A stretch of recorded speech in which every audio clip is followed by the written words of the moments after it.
Welcome back to the channel, everyone. Today we're going to be working on the 7.3.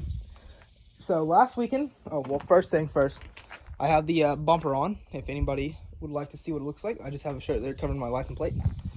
But last weekend, my girlfriend and I, we took the 7.3 on a little road trip. We went about 200 miles. It ran absolutely amazing, knock on wood. Nothing went wrong. And even the coolant sensor was working. So that is a big plus. I didn't think it was working, but I guess I just never had the truck hot enough. I also had to put this piece of angle iron. So I don't know if you can really tell, but I put a piece of angle iron in here because my fuel tank wasn't filling up very good. It just kept on vapor locking. So I put that there so the flow is good now. I'm pretty sure that's just a problem because they had that blowout and it bent that hose. But yeah, so we got back from the trip and I heard this really weird sound every so often. And I was like, well, I don't know what that is. So yesterday I was driving it and I heard it, so I popped the hood. I looked at the belt and the belt is coming apart here, mainly on this inside edge all the way around. So the serpentine belt is bad, not a big deal. Bought a new one in Napa today, so we are going to be replacing that right now.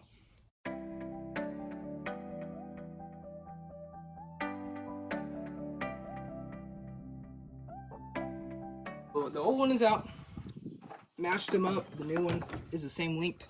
This is the box it comes in, if anyone is wondering, from Napa. So the next thing to do is right here on the panel, it tells you exactly how the belt goes back on there, minus the really dirty part. It didn't blow off, but there's some more pulleys up here. First thing I'm going to do though is kind of roll these pulleys. They all sound good. I've already rolled the ones over here, so I think the main thing is just put a new belt on and we should be good to go. So let's get to that.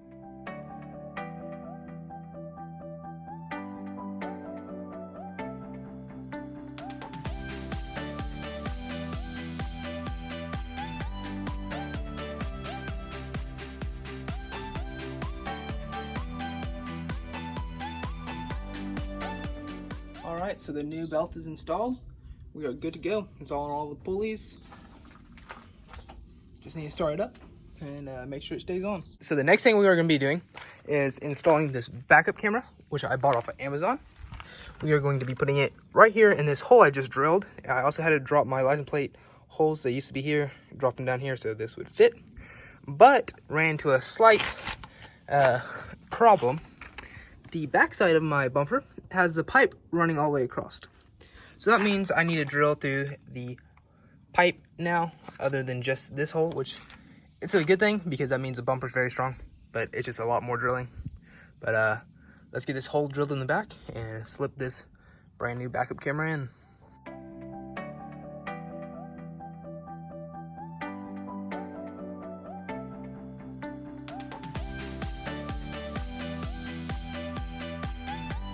Now that we have the backup camera installed, we are going to now install the gooseneck camera.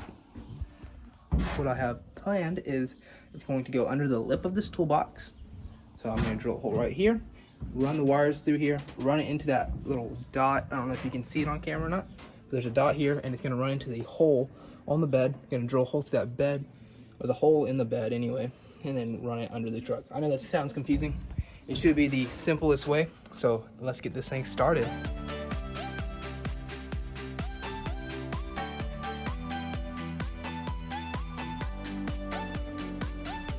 Show y'all what the brand is. It is a Nikita, I believe, backup camera. I bought them off of Amazon, 40 bucks. It comes with some electrical tape, zip ties, this plastic removable piece so you can remove your trim. Overall, just a great quality backup camera for the price, and it gives you great instructions.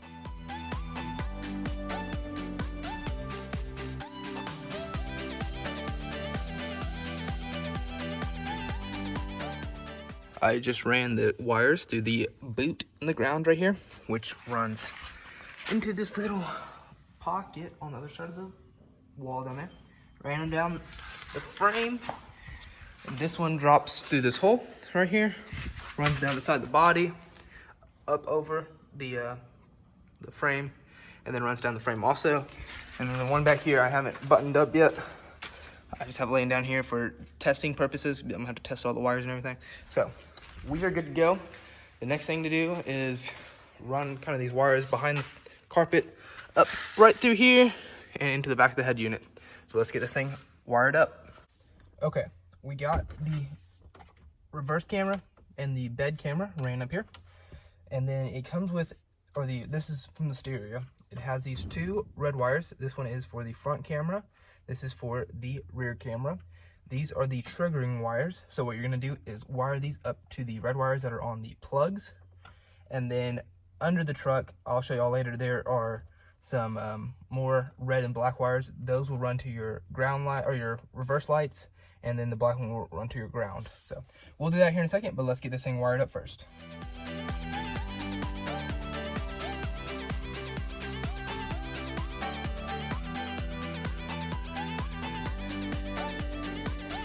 I had it off in settings, so if you go to cameras now, there's the reverse camera, and then you can switch to your front camera, which is obviously the back camera.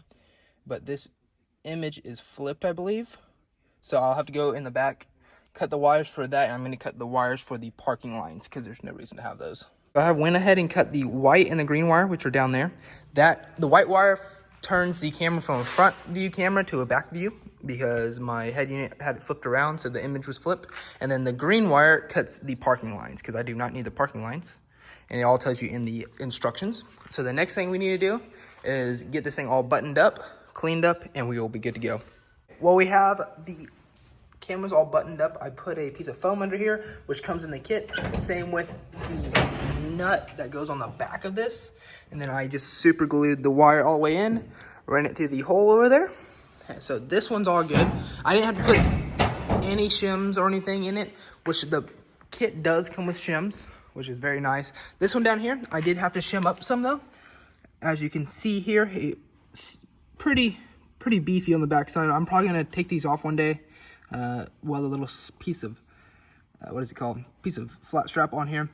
Drill a hole through it, put it on like that, and then put the nut on the back because all I have right now is it's stuck with adhesive pads, which they give you. So hopefully they last. Well, I have finished wiring up the backup cameras. I ran the ground in the hot wire. I ran the ground to just a bolt under the truck, and the hot wire I ran into my trailer plug that was the reverse lights. But I'm going to give you all a little peek of what it looks like. So you go onto the screen, go to cameras. There is the regular camera, and just, I don't know really why I do this, but I have it turned off in settings for the bed camera, mainly just so it's not on. It doesn't get in the way. But here is the reverse camera here again. And let me get a little better view for you. There you go. And then you can just tap on the screen, hit front camera, and it takes you to the back of the bed, as you can see there.